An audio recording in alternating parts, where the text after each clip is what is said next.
तो hello guys, welcome back to my YouTube channel. Title तुमको पढ़ी लिया होगा तो शुरू करें। यस सर, मेरे प्यारे भाई और बहनों, आईसीआई तुम्हारे लिए लेके आई है एक बहुत ही मस्त फीडबैक फॉर्म।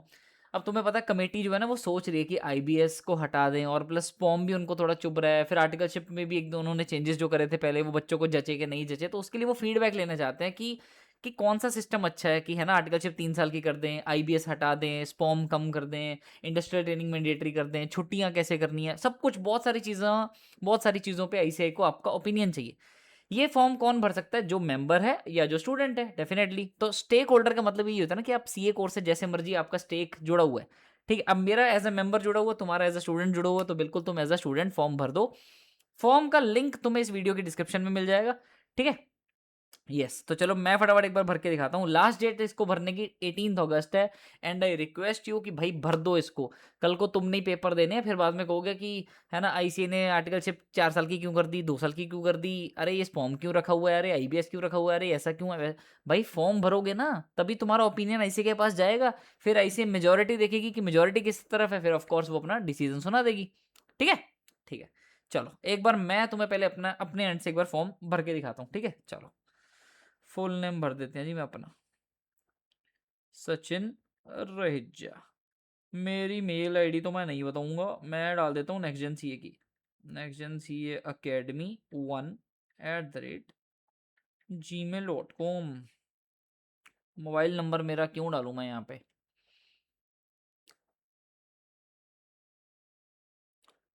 एक बार कोई बात नहीं, देखते हैं। ऑर्गेनाइजेशन नहीं बताऊंगा, मैं किस में हूँ, सीए इन प्रैक्टिस में हूँ, फैकल्टी मेंबर हूँ मैं, बस बात खत्म। और तो क्या ही है ना। हाँ,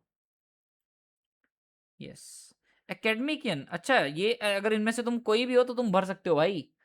ठीक है, सी एन प्रैक्टिस हो, सी एन इंडस्ट्री हो, सी एन कुछ भी हो, तो मैं एक फैकल्टी हूँ, कोई बात नहीं। I will count as that. Mobile number में एक बार फटाफट से पॉज करके भर देता हूँ। ये चलो मोबाइल नंबर भी यार जिसको देखना दिख जाए, कोई बात नहीं। मैं कौन सा वैसे नहीं बताता नंबर, कोई बात नहीं। आगे चलते हैं। अब बताओ भाई, अब हमें देने असली वाले आंसर। ये तुम ऑफकोर्स अपने एंड पे खुद भी भर सकते हो, मैं बस फटाफट से भरता जाऊंगा। स्पॉम कंटिन्यू करना चाहिए? नहीं भाई, स्पॉम कंटिन्यू करना चाहिए बिल्कुल भी नहीं। और which subject should be introduced as a new CA in the CA curriculum.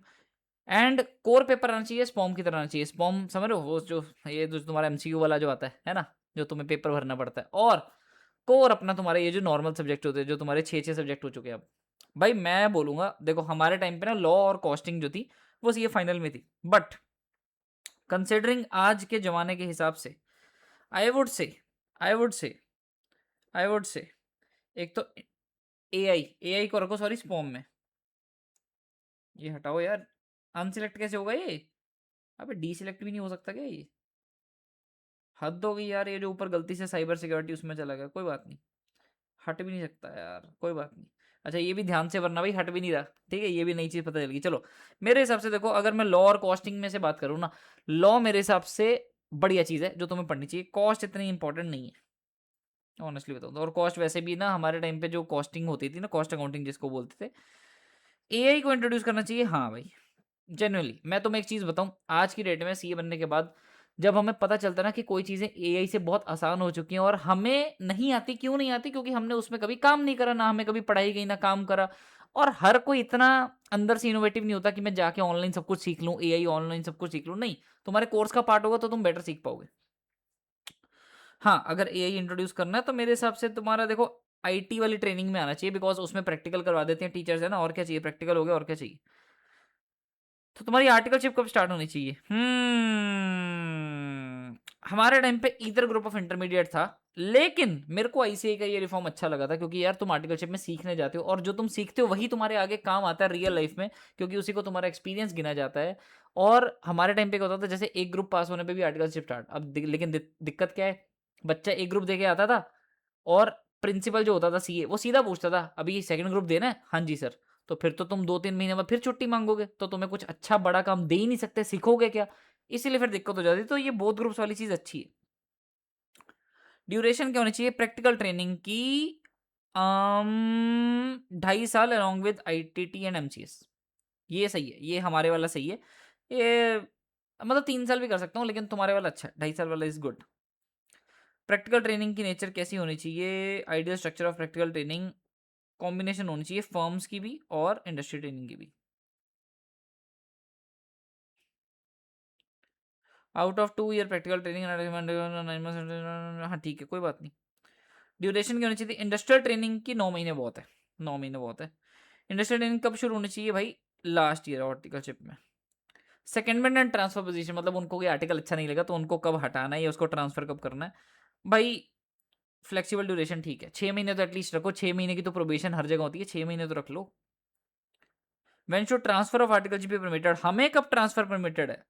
हमें तो यार पहले 6 महीने में पता चल जाता ना कि हम गलत जगह आ गए। ठीक है, ठीक है। क्वालिटी क्या है प्रैक्टिकल ट्रेनिंग की? जल्दी बताओ, जल्दी बताओ, जल्दी बताओ।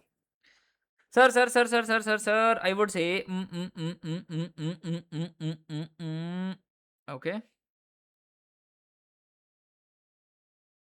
यस, यस, लेट्स गो भाई, नेक्स्ट चलते हैं। पार्ट सी पे आ गए, इसे 5 पार्ट हैं इसके, ठीक है, तो जल्दी हो जाएगा अभी। व्हाट असेसमेंट फॉर फाउंडेशन के लिए तो सर कॉम्बिनेशन यूज करो, एमसीक्यू डिस्क्रिप्टिव का। देखो फाउंडेशन स्टूडेंट के लिए भी भरना ये फॉर्म जरूरी है, क्योंकि देखो फाउंडेशन के भी क्वेश्चन इस पे डिसाइड हो रहे हैं। ओ प्रपोर्शन क्या होना चाहिए इंटर और फाइनल में? Sir 30% and 30%। देखो ऐसा है, सीए कोर्स टफ ही रहे तो ही अच्छा है, उसकी इज्जत तभी बनी रहती है। अगर हमारा सीए बनने इजी हो गया ना, तो समझ लो बीकॉम जैसी इज्जत रह जाएगी इसकी। गली गली से उठ के हर कोई संजू मंजू उठ के सीए कर लेगा, समझ रहे हो? और तुम्हारे लिए भी, जो तुम अच्छे बच्चे हो, जो तुम सीए कर लोगे, उनके लिए बता रहा हूँ भाई, तुम्हें पता है कि तुम सीए कर लोगे और मेहनत से कर लोगे, अपने बल पे करोगे, तो क्यों ऐसे ऐसे भीख मांगनी है कि ऐसे ही 100% कर दो ना एमसीक्यू, मजा आ जाएगा। अच्छा, 100% में भी याद रखना, वो फिर एमसीक्यू बहुत टफ हो जाते हैं। फाउंडेशन कब कब होनी चाहिए मेरे हिसाब से? Thrice a year is good, thrice a year is good. 4 times a year बहुत ज़्यादा हो जाएगा। ऐसे नहीं होता, हर 2-2 महीने बाद, 3-3 महीने बाद नहीं होने चाहिए। ये 3 महीने के बाद वाली चीज़ ठीक है। फाइनल कब देना चाहिए? लास्ट 6 मंथ्स ऑफ आर्टिकलशिप, वो भी 2.5 साल के हिसाब से। बिल्कुल, 2 साल में काम सीख लिया, लास्ट 2.5 साल के बाद अपना yes you can appear for open book close book. ये वो I think completely close book. ये ओपन बुक वाली चीज बहुत घटिया है, बच्चे या तो उसको बहुत ही लाइटली लेते हैं, या कईयों की बहुत ही गंदी फटी रहती है, अटैची भर भर के ले जाते हैं। मेरे हिसाब से कंप्लीटली क्लोज बुक ही बेटर है। ये बहुत बहुत गंदी बकचोदी है, ये जो भी है। But should be the validity of period of exemptions? 4 attempt के लिए बहुत है सर, परमानेंट रख दो ना। हमने अगर एग्जाम्पशन कमाई है तो हमारी चलती रहनी चाहिए। बच्चों मेरी बात बताता हूँ, मेरे को ऐसे लोग भी पता है जो क्या करते हैं, जैसे मान लो फाउंडेशन तो छोड़ो, फाउंडेशन में तो एग्जाम्पशन होती नहीं है, इंटर में मान लो उनकी एग्जाम्पशन आई, अब वो कभी कभार क्या करते हैं, 4-4 साल 5-5 साल का गैप ले लेते हैं बीच में। अब उनको एक्चुअल में तो कुछ याद है नहीं, अब जस्ट बिकॉज उनकी 5 साल पहले एग्जाम्पशन आई थी तो हम क्यों मान लें कि उनको सब्जेक्ट आता है ना? उनको सब्जेक्ट आइडियली पढ़ना चाहिए ना, या फिर अपनी सीए कंटिन्यूस करो। बट भाई बच्चों का फायदा होना चाहिए ना, तो मेजोरिटी जिधर जाएगी परमानेंट की तरफ, तो परमानेंट चलते हैं। ओह, मैं इतना पढ़ नहीं रहा हूँ ऑनेस्टली बताऊँ तो, निकलते हैं अपन ये वाले से। आर्टिकलशिप का तो क्योंकि इतना वो मैं लेता नहीं हूँ टेंशन। लेट्स गो, स्टेप 5 पे आ चुके हैं। आईटी ट्रेनिंग तुम्हारी कब कंप्लीट होनी चाहिए? तुम्हारी आईटी ट्रेनिंग अच्छा आर्टिकलशिप से पहली होती है, तो हाँ अच्छी बात है, यही ठीक है। Advance ITT final year of articleship में, ठीक है। डिलीवरी मॉडल यार हाइब्रिड होना चाहिए, ये सच बता रहा हूँ भाई, बहुत चुभता है ये, बहुत चुभता है। इनफैक्ट मैं तो इसको वो करना चाहता हूँ, मतलब समझ रहे हो, रेजिडेंशियल की घर पे घर पे घर पे मिले भाई। नॉर्मली कितने दे रहे हो? 15 दिन की होती है ना, तो 1 महीने की कर दो चाहे रेजिडेंशियल। घर पे 1 महीने की ट्रेनिंग आराम से बंदा ले रहा है, बहुत अच्छी बात है। Which competency should be mandatorily covered under MCS? MCS में तो इंडस्ट्रियल एक्सपोजर दो यार। एमसीएस में नॉर्मली यही गिना जाता है, बंदा बंदी बनाने जा रहे हैं, टाइम पास करने जा रहे हैं, वो चीज़ों से हटो भाई, वो चीज़ों से ऊपर उठो। AI should be part of this, yes. और लास्ट बचता है तुम्हारा open ended reflections. Top 3 areas of CA course curriculum that should be strengthened, any other suggestion you? तो यहाँ पे तुम्हें अपना अपना भरना है। बस मैंने तुम्हें यही बताना था कि ये फॉर्म भर लो, और डेफिनेटली भर लो, बहुत अच्छा फॉर्म है, बहुत काम आएगा, तुम्हारी काम आएगा। ठीक है, चलो, ऑल द बेस्ट, मिलते हैं नेक्स्ट वीडियो में।